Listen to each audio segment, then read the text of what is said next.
Alright, so I'm gonna make this quick and I'm gonna explain to you guys what happened in the beginning and what's currently happening now. Part one, I guess.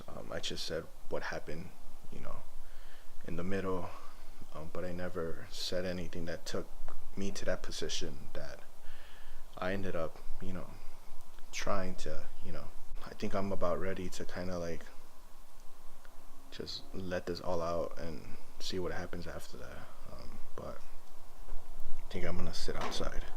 Currently in my sister's house, and the reason why I can't be with my mother.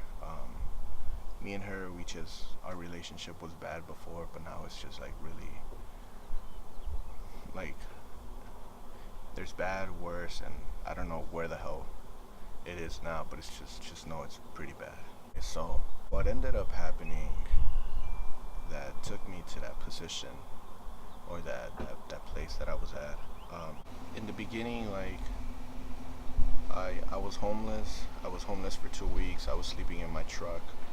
I was, I had no money for food. I was sleeping in the cold in my truck.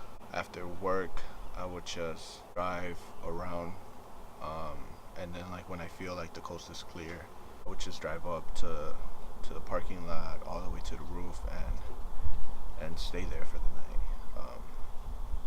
I had a whole bunch of blankets and pillows. I didn't take Mia because I know it was gonna be a really uphill battle for me.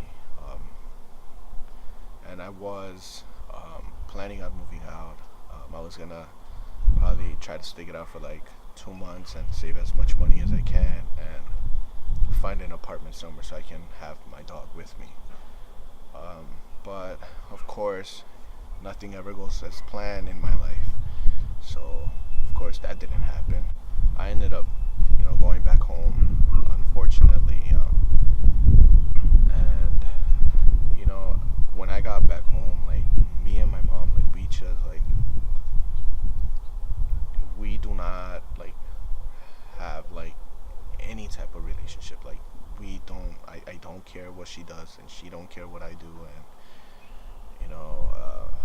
it's just it's hard to explain with words, but it's just it's whatever, man. In those couple of days that I was homeless, I developed a little drinking problem.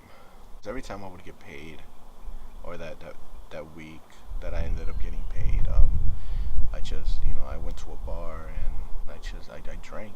I drank like there was no tomorrow, and I ended up getting into a fight at that bar, and my face was all messed up because I was one guy going through a bad moment in my life, and I just wanted to take it out on someone.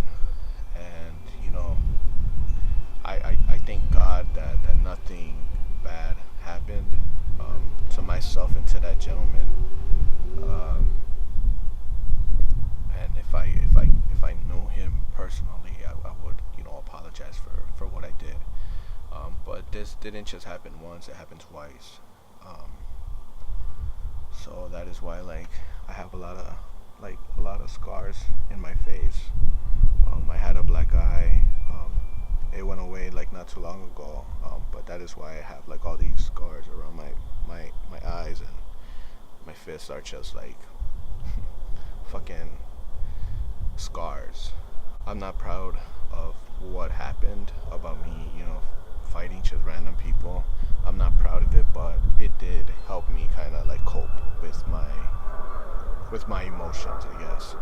I do want to take this time off to thank, a few people that are probably not in my life anymore, but were there at the moment. And those people are my good friend Paul, my good friend Victor, my good friend Ceballos, those guys,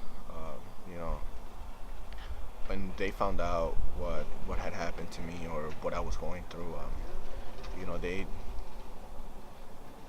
they reached out to me. They offered me help, but the thing about the reason why I decided to stay homeless and not take their help was because like these guys, they have their family, they have their girlfriends, they have their wives, and they have kids, or they have kids that are on their way. And by the way, congratulations, fellas. And I just felt like I had to go through this by myself, and I didn't need um, that. I really felt like I had to face this by myself. There was a few girls that that I feel like I need to talk about. Number one, her name is Jackie. She is no longer in my life because of the same situation. Like, I noticed that girls tend to give up on people, and well, in my situation, they always give up on me because they say, you know what, like, you don't change, you don't make an effort to change, and it's just the same story. And that is why that girl is no longer in my life. Um, but she was there at the moment, and she was there for like a good moment. I think a few days ago we just stopped talking, and I talked to her, and I told her she has kids, and I just felt like I was just a bargain for her, like I was just dead weight.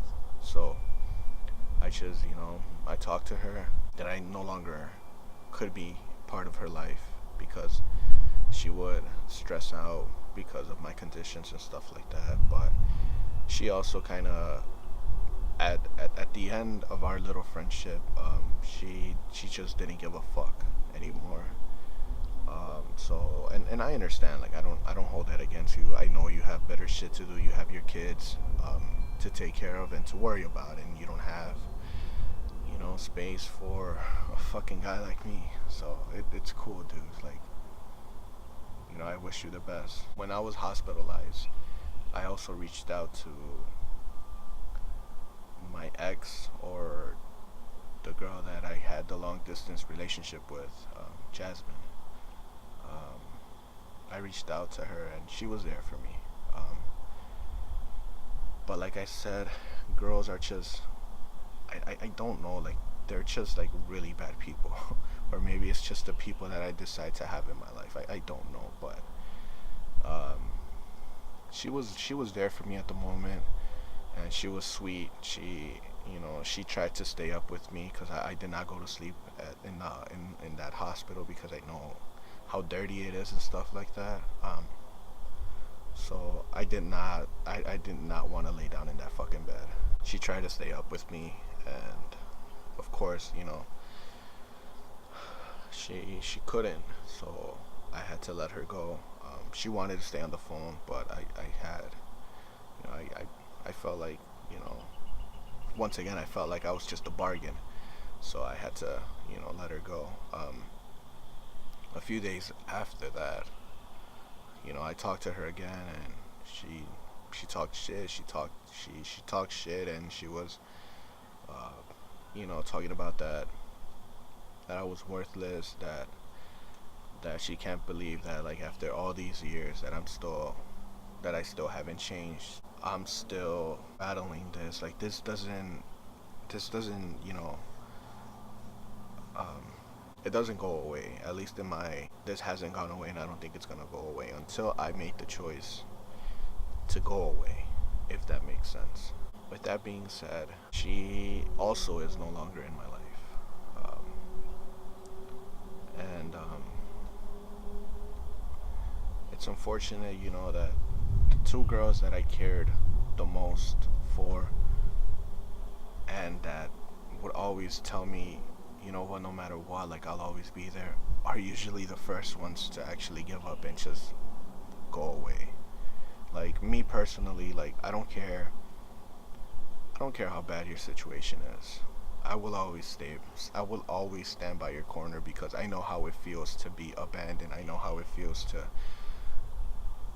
feel like you're drowning, and you see all these people around you, but no one actually takes the leap to actually try to help you or to rescue you. So just to end that chapter, with the girls, like, thank you, but best of luck to y'all. I think the last thing that I want to say is that um, I don't know where this is gonna take me. I do have a little plan that, like I told you guys, my dog is my anchor, and she's not here, of course. But um, I made the decision that in 5 years, 6 years maybe, when my dog, is ready to go, when she really decides that it's time for her to go,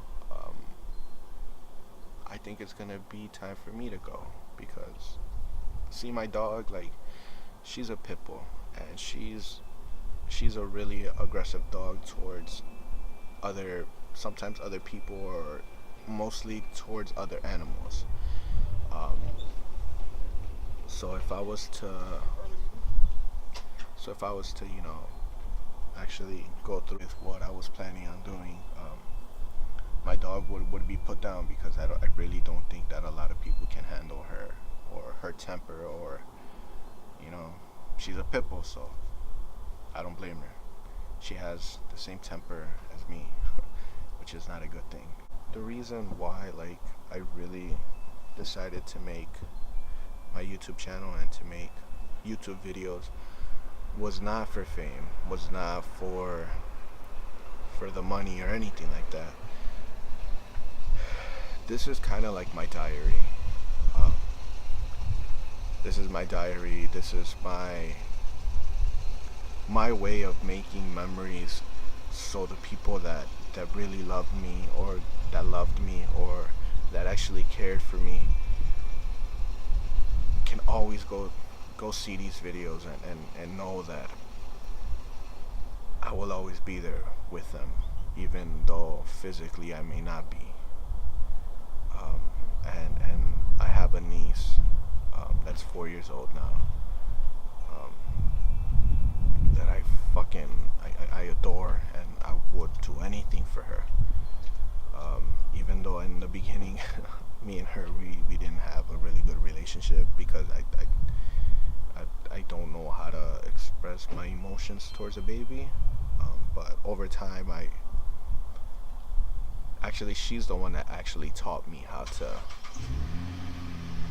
to show affection to her.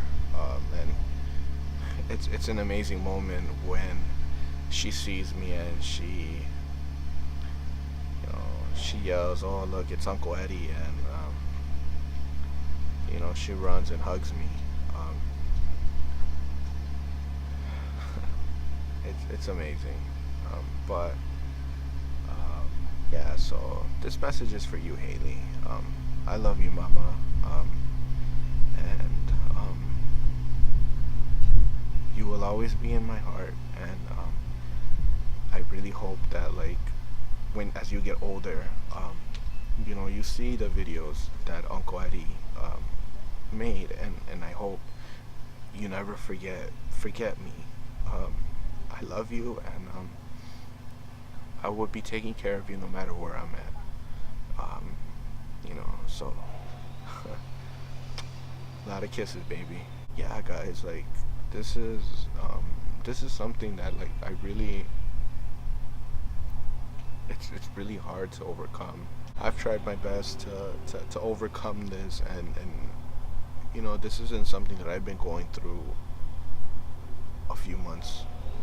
Like, this has been years, and I've reached a point where, like, I can't anymore.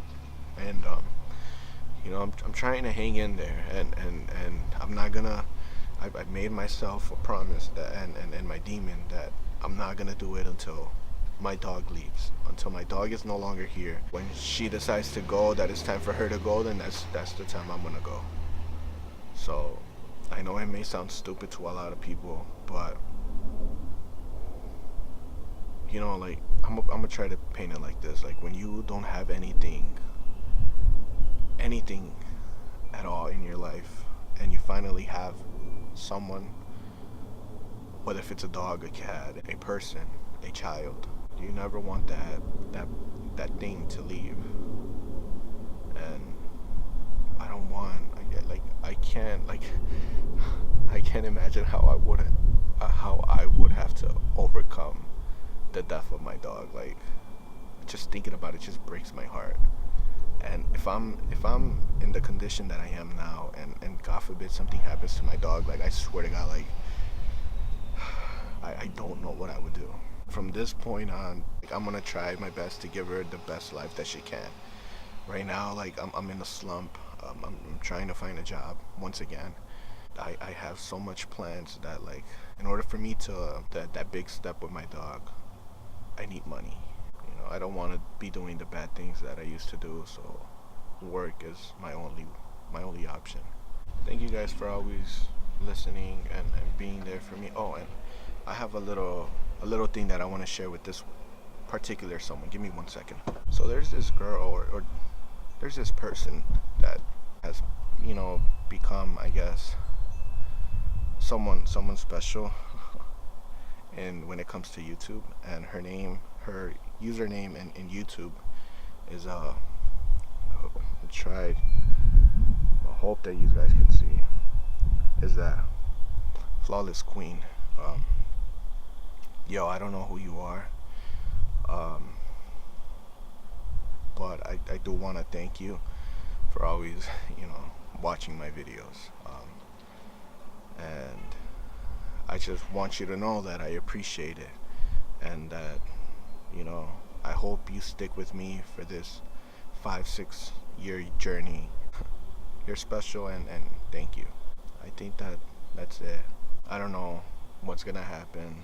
Um, I don't know how long it's gonna take me to start uploading videos again. But as for the time being, like this, I have been taking a break because I don't have energy or the thoughts or the mindset of making videos or making content. I don't know, guys. I really don't know what to say anymore. But other than goodbye for now, we'll see what happens.